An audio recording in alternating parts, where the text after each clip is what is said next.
नमस्कार साथियों, बहुत बहुत स्वागत है आपका आज की क्लास में। आज की क्लास में हम आधुनिक युग से भारतेंदु युग और द्विवेदी युग के प्रश्नों को हल करेंगे। सभी प्रश्न परीक्षा के नजरिए से बहुत ही महत्वपूर्ण हैं। कल जो आपकी फर्स्ट रिवीजन क्लास हुई थी उसमें हमने भारतेंदु युग और द्विवेदी युग को देखा था, उसके महत्वपूर्ण तथ्यों को देखा था। तो आज हम उससे संबंधित प्रश्नों को हल करेंगे। हिंदी साहित्य के इतिहास से संबंधित आदिकाल, भक्ति काल और रीति काल की क्लासेस हो चुकी हैं और उनके टेस्ट भी हो चुके हैं। वह आपको एक प्लेलिस्ट में मिल जाएंगे। प्लेलिस्ट का नाम है हिंदी साहित्य का इतिहास कंटेंट प्लस टेस्ट। तो वहां से आप इन क्लासेस को देख सकते हैं। आइए आगे बढ़ते हैं। इस क्लास में हम 100 से अधिक महत्वपूर्ण प्रश्नों को हल करेंगे जो केवल भारतेंदु युग और द्विवेदी युग से संबंधित होंगे।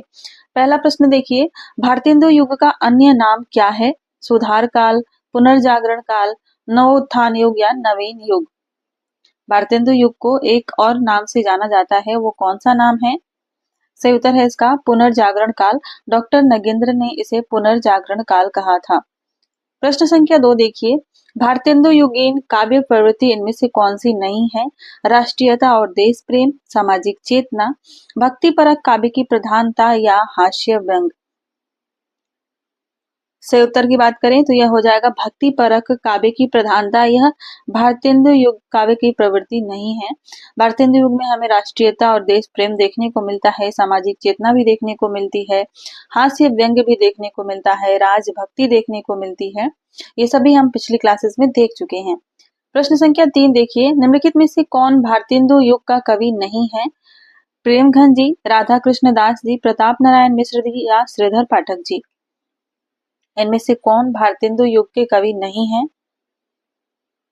सही उत्तर क्या हो जाएगा? श्रीधर पाठक। यह द्विवेदी युग के कवि हैं। प्रश्न संख्या 4 देखिए, भारतेंदु कृत प्रेम सरोवर इनमें से क्या है? कविता है, हास्य व्यंग है, मौलिक नाटक है या अनुदित नाटक है? तो भारतेंदु की रचना प्रेम सरोवर कविता है। ऑप्शन ए इसका राइट आंसर हो जाएगा। अगला प्रश्न है, प्रेम तरंग के रचनाकार कौन है? राधा कृष्ण दास, भारतेंदु जी, प्रेमघन या श्रीनिवास दास? लाला श्रीनिवास दास। प्रेम तरंग किसकी रचना है? सही उत्तर है भारतेंदु। यह भी भारतेंदु जी की काव्य रचना है, ब्रज भाषा में लिखी हुई। प्रश्न संख्या 6 है, भारतेंदु जी ने विजयनी विजय पताका की रचना क्यों की थी? कवि वचन सुधा के प्रकाशन पर, भारतेंदु मंडल के गठन पर, अंग्रेजों की मिस्र पर विजय की खुशी में या तदीय समाज की स्थापना पर? भारतेंदु जी ने विजयनी विजय पताका की रचना किस लिए की थी? अंग्रेजों की मिस्र पर विजय की खुशी में। अगला प्रश्न है, कौन सी कृति भारतेंदु की नहीं है? भारत हरण, भारत दुर्दशा, अंधेर नगरी या वैदिक हिंसा, हिंसा नौभवती? बात करें अगर इन तीन रचनाओं की, बी, सी और डी, ये तीनों रचनाएं जो हैं यह भारतेंदु जी की हैं। और भारत हरण किसकी रचना है? यह देवकी नंदन खत्री की रचना है। प्रश्न संख्या 8 है, भारतेंदु जी की कविता की सबसे बड़ी विशेषता क्या है? प्राचीन और नवीन का समन्वय, सांप्रदायिक कट्टरता का अभाव, ब्रज और खड़ी बोली दोनों में काव्य रचना या व्यंग्य द्वारा अंग्रेजी शासन की निंदा? थोड़ी थोड़ी विशेषताएं तो सभी देखने को मिलती हैं, सबसे बड़ी विशेषता आपको बतानी है। सही उत्तर हो जाएगा प्राचीन और नवीन का समन्वय।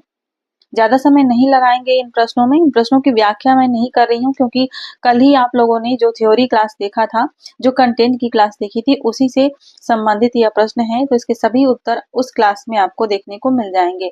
तो इसलिए मैं इन प्रश्नों की व्याख्या नहीं कर रही हूँ, केवल उत्तर बताते हुए चल रही हूँ। तो आप अपने उत्तर से इसको मिलान करते जाइएगा और देखते जाइए कि कितने प्रश्न आपके सही हो रहे हैं।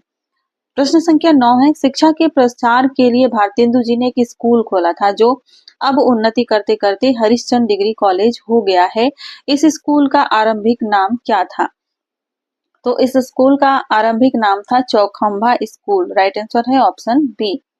प्रश्न संख्या 10 है, भारतेंदु कृत फूलों का गुच्छा में क्या संग्रहित है? अनुदित नाटकों के प्रमुख अंश, अंग्रेज सरकार के कार्यकलापों पर व्यंग या खड़ी बोली में रचित उनकी रचनाएं या विभिन्न पत्रिकाओं में प्रकाशित उनके लेख? तो बात करें फूलों का गुच्छा, तो इसमें इनकी खड़ी बोली में रचित कविताओं का संकलन है। प्रश्न संख्या 11 है, एक पंक्ति है और आपको बताना है यह किसकी पंक्ति है। किस रचना की पंक्ति है? इन मुसलमान हरिजनन पे कोटिक हिंदू वारिये। यह पंक्ति भारतेंदु जी की किस रचना में है? प्रेम प्रलाप, प्रेम मल्लिका, प्रेम माधुरी या उत्तरार्ध भक्तमाल। इस तथ्य को हमने पिछली क्लास में देखा था। यह पंक्तियां भारतेंदु जी की उत्तरार्ध भक्तमाल कविता से हैं। ऑप्शन डी इसका राइट आंसर हो जाएगा।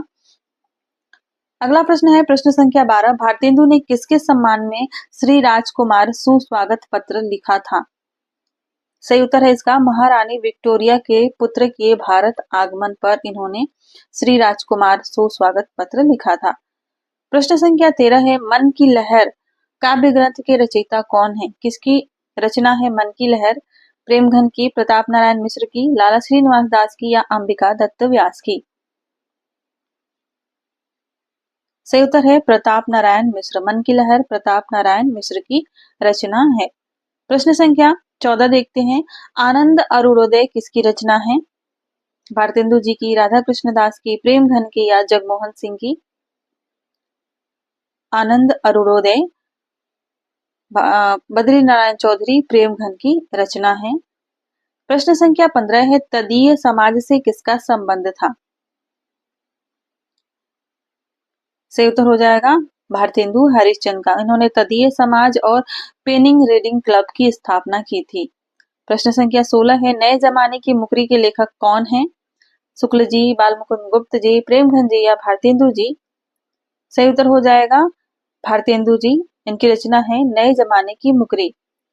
प्रश्न संख्या 17 देखिए। भारतेंदु जी ने अपनी किस कृति में देसी राजाओं को रासव यानी कि गधा कहा था? भारत दुर्दशा में, अंधेर नगरी में, चंद्रावली में या नील देवी में? इंपॉर्टेंट प्रश्न है यह। भारतेंदु ने अपनी किस कृति में देसी राजाओं को रासव यानी गधा कहा था?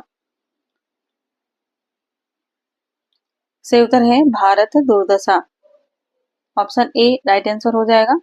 प्रश्न संख्या 18 देखिए। खड़ी बोली के समर्थकों को हठी और मूर्ख किसने कहा था? खड़ी बोली के समर्थकों को हठी एवं मूर्ख किसने कहा था? जगन्नाथ दास रत्नाकर ने कहा था। ऑप्शन बी इसका राइट आंसर हो जाएगा। प्रश्न संख्या 19 है प्रेम संपत्ति लता किसकी रचना है? बद्री नारायण चौधरी प्रेमघन, प्रताप नारायण मिश्र, जगमोहन सिंह या अंबिका दत्त व्यास? प्रेम संपत्ति लता किसकी रचना हो जाएगी? ठाकुर जगमोहन सिंह की रचना हो जाएगी। प्रश्न संख्या 20 है भारतेंदु मंडल के किस लेखक को उस युग का अत्यंत सजग, सतर्क, गहरी सूझबूझ वाला और भारतेंदु का सफल उत्तराधिकारी माना जाता है?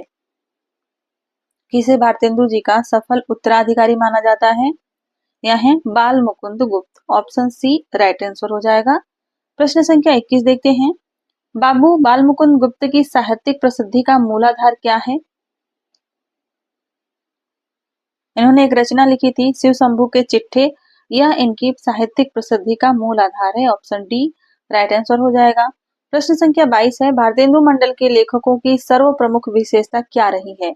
इनके कृतित्व में राष्ट्रीय भावना मुखर हुई है। ये सभी पत्रकार थे और किसी न किसी पत्र का स्वयं संपादन करते थे। इन लेखकों में अधिकांश नाटककार थे या इन्होंने हिंदी साहित्य की अभिवृद्धि में प्राणपण सहयोग दिया था? सही उत्तर हो जाएगा ये सभी पत्रकार थे और किसी न किसी पत्र का स्वयं संपादन भी करते थे। प्रश्न संख्या 23 है भारत 12 मासा किसकी रचना है? प्रेमघन की, भारतेंदु जी की, राधा कृष्ण दास की या जगमोहन सिंह की? सही उत्तर है राधा कृष्ण दास की। आगे बढ़ते हैं। प्रश्न संख्या 24 है भारतेंदु जी की रचना इनमें से कौन सी नहीं है? वेणु गीत, प्रेम फुलवारी, वर्षा विनोद या लोकोक्ति शतक? सही उत्तर है लोकोक्ति शतक। कमेंट में बताइए लोकोक्ति शतक किसकी रचना है।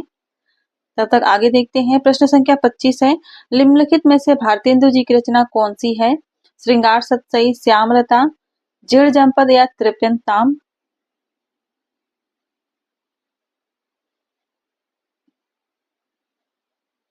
सही उत्तर है श्रृंगार सतसई या भारतेंदु जी की रचना है।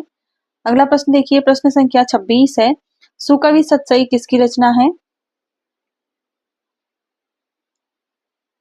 सुकवि सतसई रचना हो जाएगी अंबिका दत्त व्यास की। राइट आंसर हो जाएगा इसका ऑप्शन बी। अब देखते हैं हम पंक्तियों से संबंधित प्रश्न। पंक्ति है जपो निरंतर एक जबान हिंदी हिंदू हिंदुस्तान। यह पंक्ति किस यह तो बार बार परीक्षाओं में पूछी जाती है। प्रताप नारायण मिश्र की यह पंक्ति है, राइट आंसर हो जाएगा ऑप्शन बी। अगली पंक्ति देखिए, भीतर भीतर सब रस चूसे, हंसी हंसी के तन मन धन मुंह से, जाहिर बातन में अति तेज, क्यों सखी साजन नहीं अंग्रेज। यह पंक्ति किसकी है? यह एक मुकरी है, आपको बताना है यह किसकी है। यह है भारतेंदु हरिश्चंद्र की मुकरी। यह नए जमाने की मुकरियों में से है, ऑप्शन सी राइट आंसर हो जाएगा। प्रश्न संख्या 29 है, जैसे कंता घर रहे तैसे रहे विदेश। यह पंक्ति किसकी है? हालांकि पंक्तियों की क्लास अभी नहीं हुई है। हम जब द्विवेदी युग और प्रगतिवाद प्रयोगवाद यानी आधुनिक युग को समाप्त कर लेंगे, आधुनिक काल को, तो पंक्तियों से जितनी भी इम्पोर्टेंट पंक्तियां हैं उनको देखेंगे। तब तक प्रश्नों को हल करेंगे तो आपके माइंड में ये रहेगा कि हाँ, ये पंक्ति पूछी जा सकती है परीक्षाओं में और इसका उत्तर क्या हो सकता है। हालांकि ये पंक्तियां बहुत ही प्रसिद्ध हैं और बार बार पूछी जा चुकी हैं। सही उत्तर है इसका Pratap Narayan Mishra, option D right answer हो जाएगा।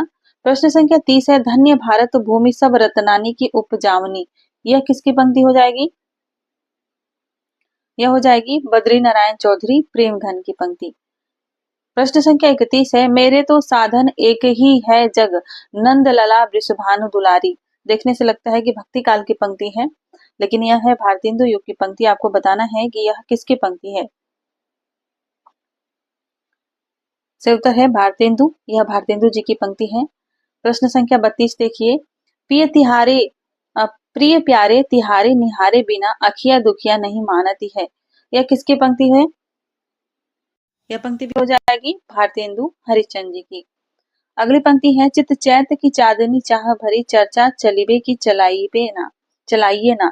अनुप्रास अलंकार इसमें देखने को मिल रहा है। किसकी पंक्ति है यह? यह पंक्ति है प्रेम घन की, राइट आंसर हो जाएगा ऑप्शन बी। प्रश्न संख्या 34 है, हिंदी नई चाल में ढली। यह किसकी पंक्ति है? सही उत्तर है भारतेंदु जी की पंक्ति है, इन्होंने इसे लिखा था। प्रश्न संख्या 35 है, कौन करे जो नहीं कसकत, सुनी विपत्ति बाल विद्वन की। यह किसकी पंक्ति है? भारतेंदु युग की सभी पंक्तियां किसी न किसी परीक्षा में पूछी जा चुकी हैं, इसलिए बहुत ही महत्वपूर्ण है। यह है प्रताप नारायण मिश्र की पंक्ति। प्रश्न संख्या 36 है, जो विषया संतन तजी ताही मूढ़ लपटात। यह किसकी पंक्ति है? प्रश्न संख्या 36 में यह दी गई पंक्ति राधा कृष्ण दास की है, राइट आंसर हो जाएगा ऑप्शन सी। प्रश्न संख्या 37 है, पै धन विदेश चली जात यह अति ख्वारी। यह किसकी पंक्ति हो जाएगी? पै धन विदेश चली जात यह अति ख्वारी। यह भी है भारतेंदु हरिश्चंद्र जी की पंक्तियां। प्रश्न संख्या 38 है, हमारो उत्तम भारत देश। यह किसकी पंक्ति है?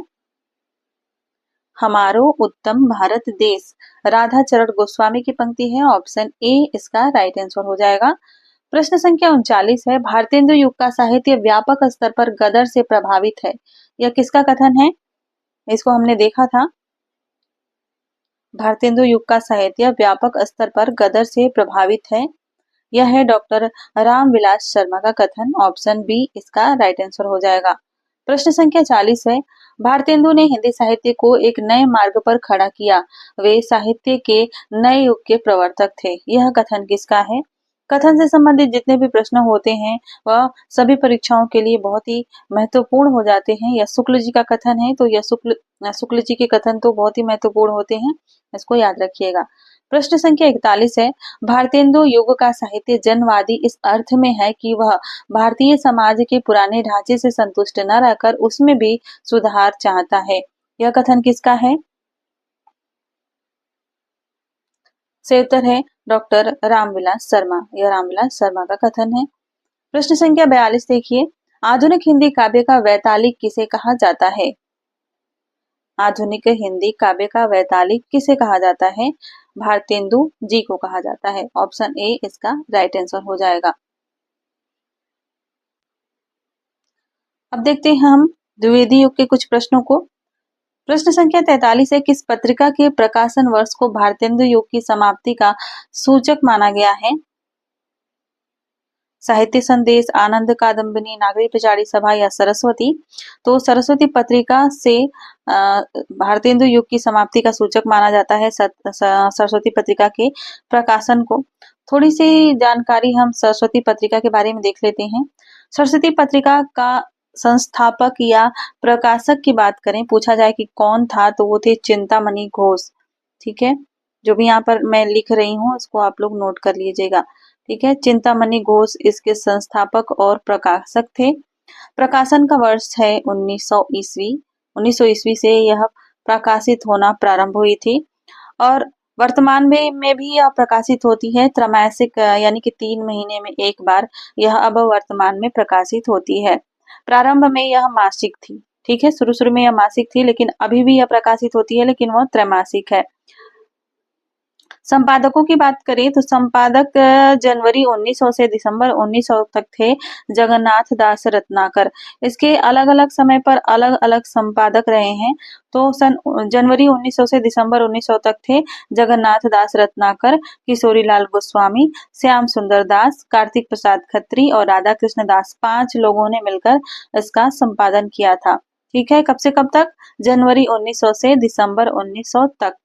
उसके बाद जनवरी 1901 से दिसंबर 1902 तक श्याम सुंदर दास ने इसका संपादन किया था। उसके बाद आए हजारी प्रसाद द्विवेदी, जिन्होंने जनवरी 1903 से दिसंबर 1920 तक संपादन भार संभाला था। ठीक है, प्रश्न संख्या 44 देखिए, पंडित महावीर प्रसाद द्विवेदी सरस्वती पत्रिका के संपादक कब बने थे? तो अभी हमने देखा 1903 ईस्वी में यह सरस्वती पत्रिका के संपादक बने थे। कब तक रहे थे? 1920 ईस्वी तक यह सरस्वती पत्रिका के संपादक रहे थे। प्रश्न संख्या 45 है, भारतेंदु युग और द्विवेदी युग को जोड़ने वाली कड़ी का कवि किसे कहा जाता है? बद्री नारायण चौधरी प्रेमघन को, मैथिली शरण गुप्त को, राधा चरण गोस्वामी को या मैथिली शरण गुप्त को? सही उत्तर हो जाएगा इसका बाल मुकुंद गुप्त को। इन्हें द्विवेदी युग और भारतेंदु युग को जोड़ने वाली कड़ी का कवि कहा जाता है। प्रश्न संख्या 46 है, हिंदी में स्वच्छंदतावाद का प्रवर्तक किसे कहा गया है? हिंदी में स्वच्छंदतावाद का प्रवर्तक कहलाते हैं श्रीधर पाठक। ऑप्शन ए इसका राइट आंसर हो जाएगा। प्रश्न संख्या 47 है, नायिका भेद वर्णन के विरोधी कौन है? इनमें से कौन नायिका भेद वर्णन के विरोधी थे? सही उत्तर हो महावीर प्रसाद द्विवेदी। यह नायिका भेद वर्णन के विरोधी है। अन्य सभी विषयों पर यह कविता करना बर्दाश्त कर सकते थे, लेकिन नायिका भेद से संबंधित कविता इन्हें पसंद नहीं आती थी। प्रश्न संख्या 48 है, संपत्ति शास्त्र के लेखक कौन है? संपत्ति शास्त्र किसकी रचना है? यह रचना है महावीर प्रसाद द्विवेदी जी की। प्रश्न संख्या 49 देखिए, हिंदी खड़ी बोली का प्रथम कवि किसे कहा जाता है? सरहप्पा को, पुंशी या पुंड्र को, भारतेंदु हरिश्चंद्र को या श्रीधर पाठक को? हिंदी खड़ी बोली का प्रथम कवि किसे कहा जाता है? यह है हमारे श्रीधर पाठक। ऑप्शन डी राइट आंसर हो जाएगा। अगला प्रश्न है प्रश्न संख्या 50, श्रीधर पाठक की कौन सी रचना ब्रज भाषा में है? उजड़ ग्राम, एकांतवासी योगी, श्रांत पथिक या ये सभी? इनमें से कौन सी रचना ब्रज भाषा में है?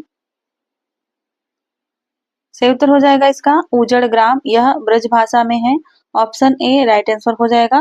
प्रश्न संख्या 51 है, श्रीधर पाठक की रहस्यवादी कविता कौन सी है? सांध्य अटन, सुसंदेश, कश्मीर सुषमा या भारत गीत? सही उत्तर है सुसंदेश, यह एक रहस्यवादी कविता है। प्रश्न संख्या 52 देखिए, अयोध्या सिंह उपाध्याय हरिओद की प्रथम रचना कौन सी है? प्रिय प्रवास, वैदेही वनवास, कृष्ण शतक या रस कलश? सही उत्तर है कृष्ण शतक, यह अयोध्या सिंह उपाध्याय की प्रथम रचना है। प्रश्न संख्या 53 देखिए, हरिओद जी ने अपनी किस ग्रंथ में नायिका भेद के अंतर्गत देश प्रेमिका, लोक प्रेमिका, जाति प्रेमिका और परिवार प्रेमिका की आदर्श की कल्पना की है? कृष्ण शतक में, वैदेही वनवास में, प्रिय प्रवास में या रस कलश में? इस तथ्य को हमने पिछली क्लास में देखा भी था, तो यह गलत नहीं होना चाहिए आप लोगों को। सही उत्तर है रस कलश रचना में। प्रश्न संख्या 54 है, हिंदी खड़ी बोली का प्रथम महाकाव्य प्रिय प्रवास में कितने सर्ग हैं? यानी कि कितने सर्गों में यह विभक्त है? सही उत्तर है 17। प्रिय प्रवास में 17 सर्ग हैं। प्रश्न संख्या 55 देखिए, मैथिली शरण गुप्त ने अपना काव्य गुरु किसे माना है? सही उत्तर है महावीर प्रसाद द्विवेदी को। हरिऔध जी का रीति ग्रंथ इनमें से कौन सा है? रस कलश, पारिजात, पद्म, प्रसून या चोखे चौपदे? अयोध्या सिंह उपाध्याय हरिऔध का इसमें से रीति ग्रंथ कौन सा है? सही उत्तर है रस कलश। प्रश्न संख्या 57 देखिए, प्रिय प्रवास में किस रस की प्रधानता देखने को मिलती है? प्रिय प्रवास महाकाव्य में श्रृंगार और करुण रस की प्रधानता देखने को मिलती है। ऑप्शन डी सही उत्तर हो जाएगा। प्रश्न संख्या 58 है, हरिऔध कृत वैदेही वनवास क्या है? प्रबंध काव्य, गीति काव्य, चंपू काव्य या मुक्तक काव्य? हरिऔध कृत वैदेही वनवास किस प्रकार का काव्य है? सही उत्तर है प्रबंध काव्य। प्रश्न संख्या 59 है, मैथिली शरण गुप्त की प्रथम रचना इनमें से कौन सी है? मैथिली शरण गुप्त की प्रथम रचना कौन सी हो जाएगी? सही उत्तर है रंग में भंग हो जाएगी। प्रश्न संख्या 60 देखिए, मैथिली शरण गुप्त को राष्ट्र कवि की उपाधि किसने दी थी? महात्मा गांधी ने दी थी ना। मैथिली शरण गुप्त को राष्ट्र कवि की उपाधि महात्मा गांधी ने दी थी। ऑप्शन सी राइट आंसर हो जाएगा। प्रश्न संख्या 61 है, द्विवेदी युग के किस कवि को राज्यसभा का सदस्य नियुक्त किया गया था? द्विवेदी जी को, हरिऔध जी को, श्रीधर पाठक को या मैथिली शरण गुप्त को? सही उत्तर है मैथिली शरण गुप्त, यह राज्यसभा के सदस्य भी थे। प्रश्न संख्या 62 देखिए, मैथिली शरण गुप्त की लोकप्रियता का मूल आधार ग्रंथ कौन सा है? सही उत्तर है भारत भारती। यह भारत भारती मैथिली शरण गुप्त की लोकप्रियता का मूल आधार ग्रंथ है। इसी के कारण इन्हें राष्ट्र कवि की उपाधि भी मिली थी। प्रश्न संख्या 63 है, भारत भारती का प्रकाशन वर्ष क्या है? भारत भारती रचना जो थी वह कब प्रकाशित हुई थी? 1912 ईस्वी में। प्रश्न संख्या 64 है, भारतेंदु माफ कीजिएगा, मैथिली शरण गुप्त की वह रचना जिसने देश में राष्ट्र प्रेम की धूम मचा दी थी, कौन थी वह रचना? सही उत्तर है भारत भारती। अगला प्रश्न है, हमें सूची 1 को सूची 2 से मिलान करना है और सही कूट का चयन करना है। रचनाएं हैं जगत सच्चाई सार, बालचर, द्वापर और पथिक। देख लेते हैं, जगत सच्चाई सार किसकी रचना है? बहुत ही प्रसिद्ध रचना है श्रीधर पाठक की। बालचर है हरिऔध जी की रचना। द्वापर किसकी रचना हो जाएगी? द्वापर है मैथिली शरण गुप्त जी की रचना। और पथिक किसकी रचना है? पथिक है राम नरेश त्रिपाठी की रचना। आगे बढ़ते हैं, प्रश्न संख्या 66 है, प्रकाशन काल की दृष्टि से सही अनुक्रम क्या है? रचनाएं हैं प्रिय प्रवास, रस कलश, चोखे चौपदे और वैदेही वनवास। इनको हमें क्रम से लगाना है। समय देख लेते हैं। सबसे पहले 1 मिनट लगा है, क्रम से ही है। प्रिय प्रवास जो है 1914 में है। रस कलश की बात करें तो कब है यह? 1931 में है। और चोखे चौपदे कब है? चोखे चौपदे है 1932 में। जब सन इतने पास पास दिए हों तो क्रम से लगाने में बहुत ही मुश्किल होती है। वैदेही वनवास का समय क्या हो जाएगा? 1940 में। इस तरह से ऑप्शन ए ही इसका राइट आंसर हो जाएगा। प्रश्न संख्या 67 है, प्रकाशन वर्ष की दृष्टि से रचनाओं का सही अनुक्रम कौन सा है? रचनाएं हैं साकेत, झनकार, पंचवटी और भारत भारती।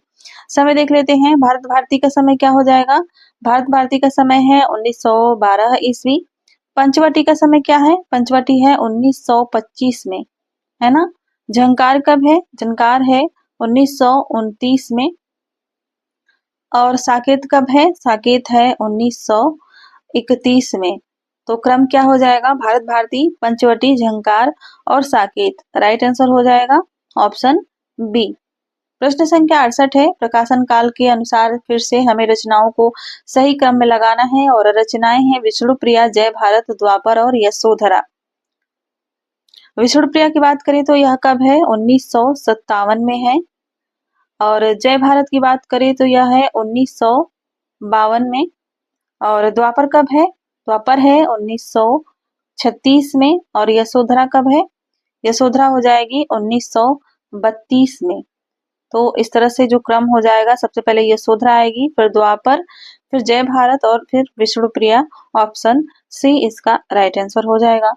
प्रश्न संख्या 69 है, साकेत का प्रथम सर्ग आरंभ होता है किससे? राम की वंदना से, गणेश की वंदना से, साकेत के वैभव से या सरस्वती की वंदना से?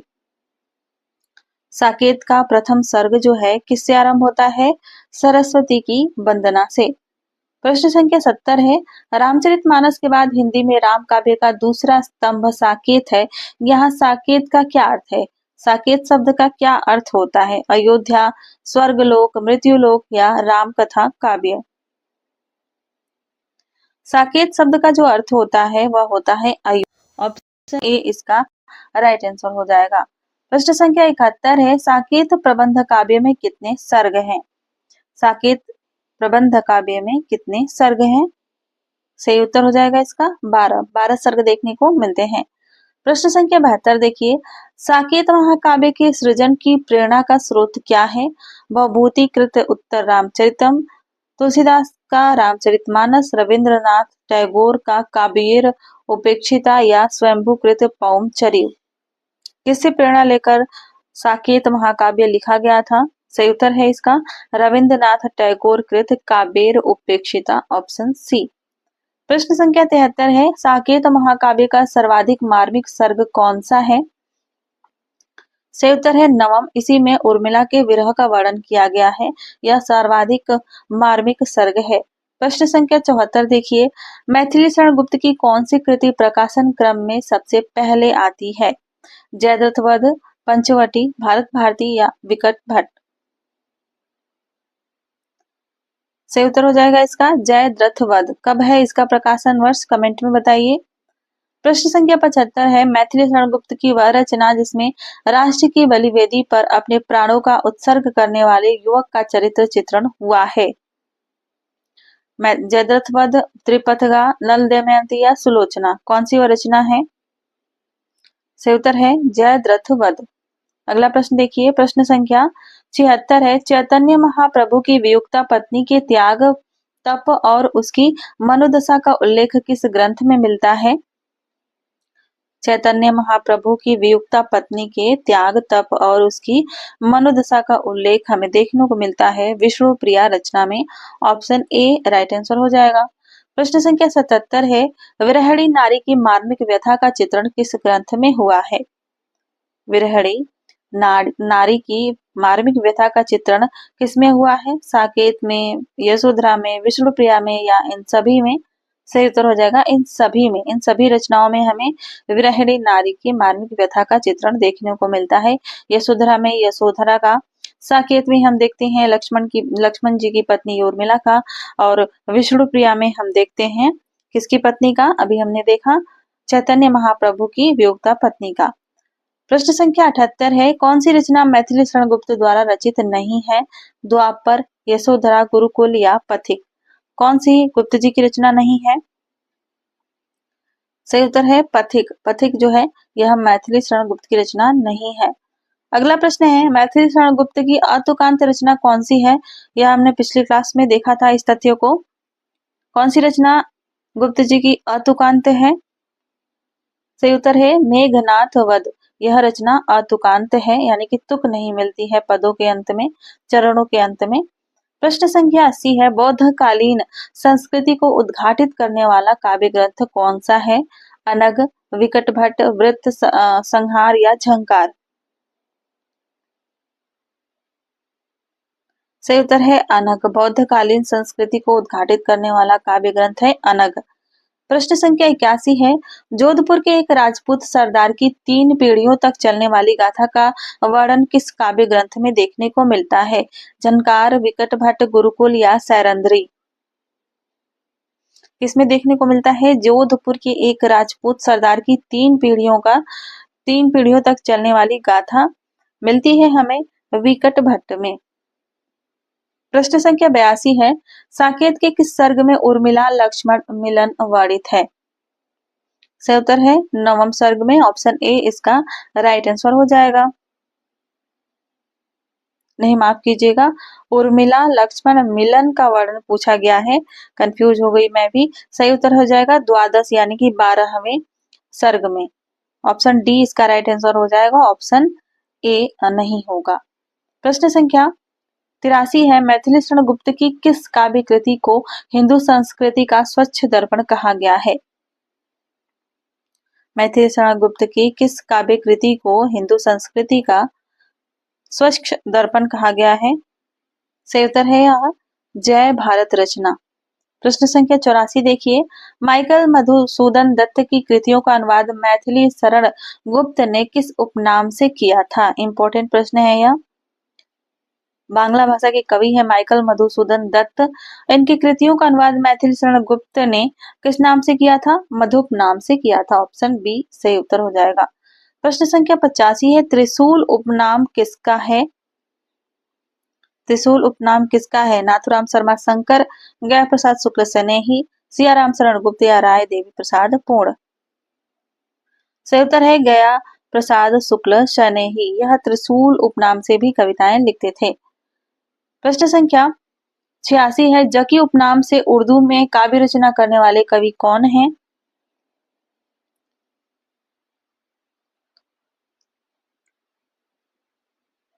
सही उत्तर है ऑप्शन डी जगन्नाथ दास रत्नाकर। यह उर्दू में जकी नाम से कविताएं लिखते थे।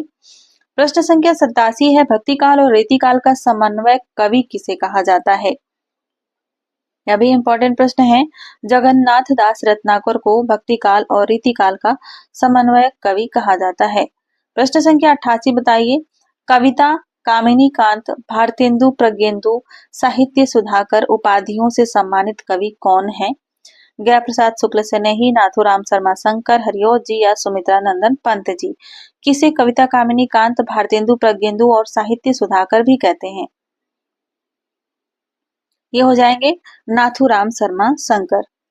प्रश्न संख्या 89 है, अनुराग रत्न के रचनाकार कौन है? किसकी रचना है अनुराग रत्न कार? अनुराग रत्न के रचयिता है Nathuram Sharma Shankar. Option C right answer हो जाएगा। प्रश्न संख्या 90 देखते हैं, राय देवी प्रसाद पूर्ण की वह कृति जो कुंडलिया छंद में है, कौन सी रचना कुंडलिया छंद में है और राय देवी प्रसाद पूर्ण की रचना है? सही उत्तर है स्वदेशी कुंडल। यह कुंडलिया छंद में रचित रचना है। प्रश्न संख्या 91 है, करुणा कादम्बिनी के रचनाकार कौन है? इंपॉर्टेंट प्रश्न है यह। गया प्रसाद शुक्ल स्नेही, महावीर प्रसाद द्विवेदी, बाल मुकुंद गुप्त या रामचरित उपाध्याय? सही उत्तर है गया प्रसाद शुक्ल स्नेही। करुणा कादम्बिनी शुक्ल स्नेही जी की रचना है। प्रश्न संख्या 92 है, रामनरेश त्रिपाठी की फुटकर कविताओं का संग्रह कौन सा है? पथिक, मानसी, मिलन या स्वप्न? रामनरेश त्रिपाठी की फुटकर कविताओं का संग्रह जो है मानसी में संग्रहित किया गया है। ऑप्शन बी राइट आंसर है। प्रश्न संख्या 93 देखिए, प्रश्न काल प्रकाशन काल की दृष्टि से सही अनुक्रम क्या होगा? रचनाएं हैं मिलन, मानसी, स्वप्न, मिलन और पथिक। इन चार रचनाओं को क्रम से लगाना है। समय की बात करें, सबसे पहले मिलन की बात कर लेते हैं। मिलन है 1917 ईस्वी में। मानसी कब है? मानसी है 1927 ईस्वी में। वही बात करें स्वप्न की, तो स्वप्न कब है? स्वप्न है 1929 ईस्वी में प्रकाशित हुई थी। और पथिक कब प्रकाशित हुई थी? 1920 ईस्वी में। अगर इसे क्रम से लगाएंगे तो सबसे पहले मिलन, उसके बाद पथिक, मानसी और स्वप्न। ऑप्शन सी राइट आंसर हो जाएगा। प्रश्न संख्या 94 है, रामनरेश त्रिपाठी कृत खंड काव्यों की संख्या कितनी है? रामनरेश त्रिपाठी ने कितने खंड काव्य लिखे हैं? सही उत्तर है 3। अगला प्रश्न है प्रश्न संख्या 95, रामचरित चिंतामणि किसकी रचना है? इंपॉर्टेंट प्रश्न है यह। रामचरित चिंतामणि किसकी रचना है? अगर रामचरित चिंतामणि और इसके ऑप्शन में सबसे पहले शुक्ल लिख दिए जाए तो आप हड़बड़ी में शुक्ल जी को ही लगाकर चले आए, क्योंकि चिंतामणि उनके निबंधों का संग्रह है। सही उत्तर है रामचरित उपाध्याय। रामचरित चिंतामणि की चिंतामणि रामचरित उपाध्याय की रचना है। इसमें नाम आ गया है तो आप आसानी से इसको याद रख सकते हैं। अब देखते हैं पंक्तियों से संबंधित प्रश्न। पंक्ति है, सरगो नरक ठिकाना नाही, आपको बताना है यह किसकी पंक्ति है? स्वर्गो नरक ठिकाना नहीं, स्वर्गो यानी स्वर्ग, स्वर्ग और नरक में भी ठिकाना नहीं मिलेगा। इस पंक्ति का यह अर्थ है। सही उत्तर है महावीर प्रसाद द्विवेदी या महावीर प्रसाद द्विवेदी जी की पंक्ति है। प्रश्न संख्या 97 है, मानस भवन में आर्य जन जिनकी उतारे आरती, भगवान भारत वर्ष में गूंजे हमारी भारती। यह किसकी पंक्ति है? सही उत्तर है भारत भारती रचना से यह पंक्ति है। प्रश्न संख्या 98 है, युग युग तक चलती रहे कठोर कहानी, रघुकुल में थी एक अभागिन रानी। यह किसकी पंक्ति है? उर्मिला की, सीता की, कैकेयी की या कौशल्या की? सही उत्तर है कैकेयी की। यह कैकेयी की पंक्ति है। ऑप्शन सी इसका राइट आंसर हो जाएगा। प्रश्न संख्या 99 देखिए, मुझे फूल मत मारो, यह किसकी पंक्ति है? बहुत ही प्रसिद्ध पंक्ति है यह हिंदी साहित्य की। सही उत्तर है मैथिली शरण गुप्त, उर्मिला की पंक्ति है, उर्मिला कहती है। ठीक है। अगला प्रश्न है प्रश्न संख्या 100, अधिकार खोकर बैठना यह महादुष्कर्म है। यह किसकी पंक्ति है? सही उत्तर है ऑप्शन ए मैथिली शरण गुप्त जी। प्रश्न संख्या 101 है, दिवस का अवसान समीप था, गगन था कुछ लोहित हो चला। यह किसकी पंक्ति है? सही उत्तर है प्रिय प्रवास। यह प्रिय प्रवास की पंक्तियां हैं। प्रश्न संख्या 102 है, ज्ञान राशि के संचित कोष का नाम साहित्य है। यह किसकी पंक्ति है? इंपॉर्टेंट पंक्ति है। ज्ञान राशि के संचित कोष का नाम साहित्य है। साहित्य किसे कहते हैं? ज्ञान राशि के संचित कोष को। महावीर प्रसाद द्विवेदी की यह पंक्ति है, इंपॉर्टेंट है। साहित्य की परिभाषा है यह। प्रश्न संख्या 103 है, बड़ी धूम से टेसू आए, लड़के लाड़ी साथ लगाए, होगा दिल्ली में दरबार, सुनकर चौक पड़ा संसार। यह किसकी पंक्ति है?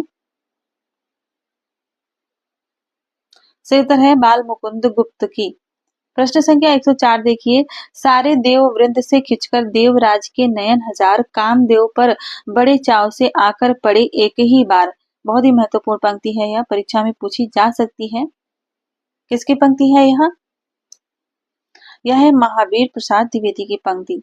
ऑप्शन ए इसका राइट आंसर हो जाएगा। प्रश्न संख्या 105 है, लिखो न करो लेखनी बंद, श्रीधर सम सब कवि स्वच्छंद। यह किसकी पंक्ति है? सही उत्तर है श्रीधर पाठक। यह श्रीधर पाठक की ही पंक्ति है। हालांकि यहाँ पर नाम दिया हुआ है तो आप इस पंक्ति को आसानी से याद रख सकते हैं। प्रश्न संख्या 106 है, मेरे चपल यौवन बाल, अचल अंचल में पड़ा सो मचल कर मत साल। यह किसकी पंक्ति है? त्रिधारा से, माता से, साकेत से या यशोधरा से? किस रचना से यह पंक्ति है? यह पंक्ति है साकेत रचना से। प्रश्न संख्या 107 देखिए, यह बहुत ही महत्वपूर्ण पंक्ति है, पूछी जा चुकी है परीक्षा में, कि जगत है सच्चा तनिक न कच्चा, समझो बच्चा इसका भेद। किसकी पंक्ति है यह? यह पंक्ति है राम नरेश त्रिपाठी जी की। प्रश्न संख्या 108 देखिए, कविता कलाप किसकी रचना है? इंपॉर्टेंट प्रश्न है, कई बार परीक्षाओं में आ चुका है। कविता कलाप है महावीर प्रसाद द्विवेदी जी की रचना। प्रश्न संख्या 108 देखिए, 109, कविता कौमुदी किसका काव्य संग्रह है? कविता कौमुदी किसका काव्य संग्रह है? सही उत्तर हो जाएगा इसका राम नरेश त्रिपाठी। प्रश्न संख्या 110 है, हमें कालक्रम की दृष्टि से सही अनुक्रम लगाना है। रचनाएं हैं माता, हिमकिरीटनी, हिमतरंगिनी और युगचरण। सबसे पहले समय देख लेते हैं इसका। माता की बात करें अगर, तो माता का समय है 1951 ईस्वी में। और उसके अलावा अगर हिमकिरीटनी की बात करें तो यह 1943 ईस्वी में है। हिमतरंगिनी कब है? हिमतरंगिनी है 1949 ईस्वी में। और युगचरण है 1956 ईस्वी में। इस तरह इसका क्रम हो जाएगा हिमकिरीटनी, हिमतरंगिनी और माता और युगचरण। तो राइट आंसर इसमें ए बी नहीं, ऑप्शन सी इसका राइट आंसर हो जाएगा। प्रश्न संख्या 111 देखिए, प्रकाशन काल की दृष्टि से सही अनुक्रम क्या होगा?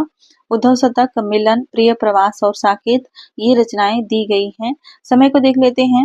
अगर बात करें हम उद्धव शतक की, तो यह रचना है 1929 ईस्वी में। उद्धव शतक की इसका समय कब है? 1929 ईस्वी में।